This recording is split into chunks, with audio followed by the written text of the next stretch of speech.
Hi, welcome to Mission Completer Cycle's series on classic gaming consoles.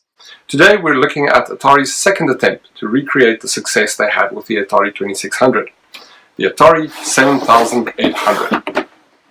Atari 7800 was announced in 1984 as the successor to the Atari 5200.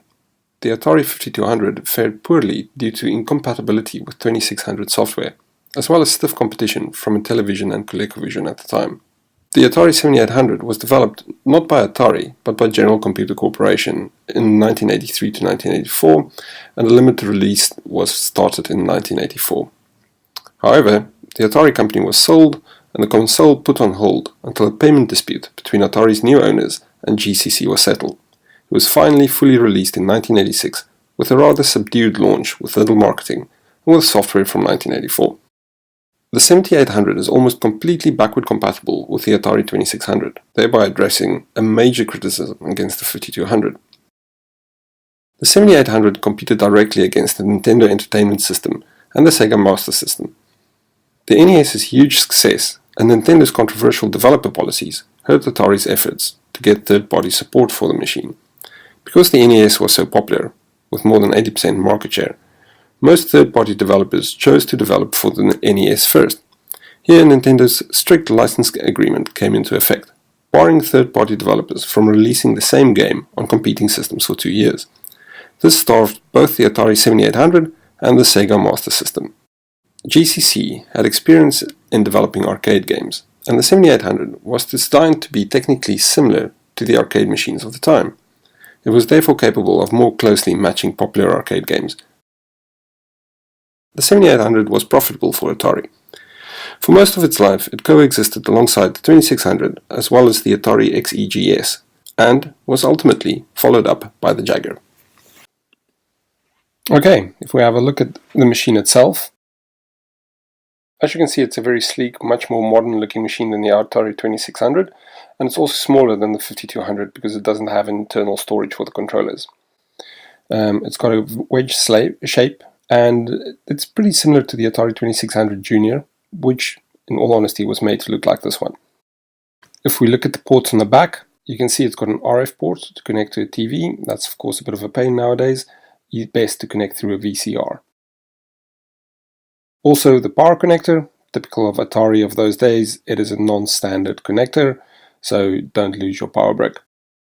Then on the bottom you can see it's got stands, the serial numbers, all the usual things that you'd expect. And then at the front you've got 2 joystick ports. These are exactly the same ports as on the 2600. And then you also have the difficulty switches. Overall a sleek machine. I love the color on the Atari logo. I think it looks quite nice. The port itself, the cartridge slot, is just an open slot. And then you've got 4 buttons on the front: power, pause, reset, and select. Pause, of course, was a feature of their custom 6502 chip. Now, looking at the controllers, they have gamepads with these are the EU controllers, I should say. The US came with joysticks. These have the thumbsticks, I should say.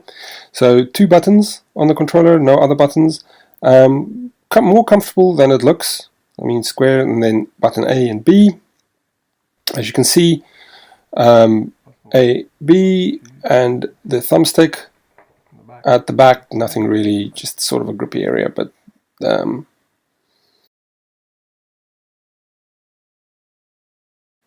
connector, as I said before, exactly the same as the Atari 2600 ones.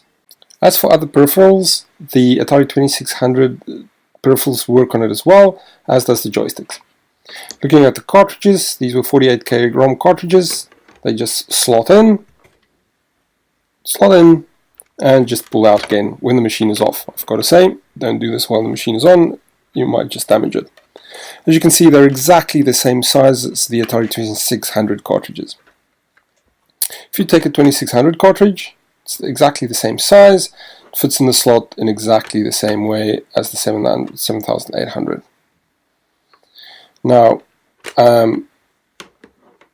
interestingly enough, I have some cartridges, specifically this Atlantis cartridge, which does not actually fit. It's a third-party 2600 cartridge by iMagic, but it's supposed to be completely compatible, but this one just doesn't want to go in the slot. I don't want to force it.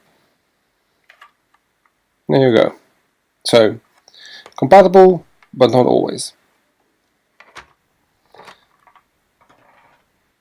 Okay, if we look at games, about 59 games were released for the 7800, and of course it plays all of the 2600 games. The boxes were silver, with artwork in front. It is in fact identical almost to the 2600 boxes, especially the later ones. The older ones, like the Space Invader one, slightly different. But the newer ones, you can see it's got the same logo at the top. The 7800 is just silver, and then you've got the game's name and the artwork. From the side, it's pretty much identical. There's nothing there to indicate which one is which, other than the color of the box. And then at the back, you have just some game information and screenshot. So they didn't really change things up. They kept it the same. I actually quite like it since it plays 2600 as well, so the whole game library looks the same. Looking at the cartridges themselves, you can see the silver theme continues throughout, the label colors being all silver with the game artwork in the middle and 7800 at the top. Again, similarities between the 2600, the old one and the new one. As you can see from the back, the 2600 labels are black, the 7800 is silver. Other than that, they look identical. Inside, as you can see, similar, but the 2600 has a shorter circuit board connector. The 7800 circuit board connector is in 3 parts, with the middle section exactly the same as the 2600. This, of course, ensures that the 2600 can slot into the 7800 because it's got the smaller connector, but the 7800 with the additional pins cannot slot in a 2600. 2600 ones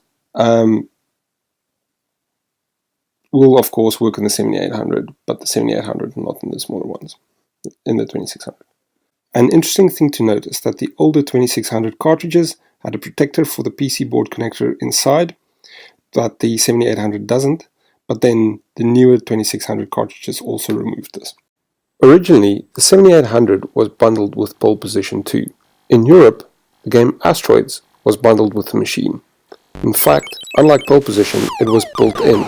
If you turned the machine on without a game in the cartridge slot, it would boot straight into Asteroids, as you can see from my machine, which is a 1989 European model.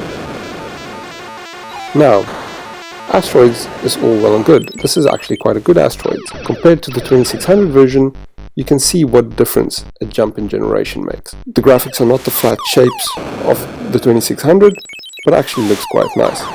However, Asteroids is Asteroids. If I really wanted to play Asteroids, I'd probably play it on the Vectrex. It just don't have the wow factor to really sell a new machine. And I think Atari chose the wrong game. Pole Position definitely is the better.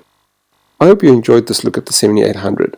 If so, please leave us a like and subscribe to our channel. Check out our other videos. I'm sure you'll find something you enjoy.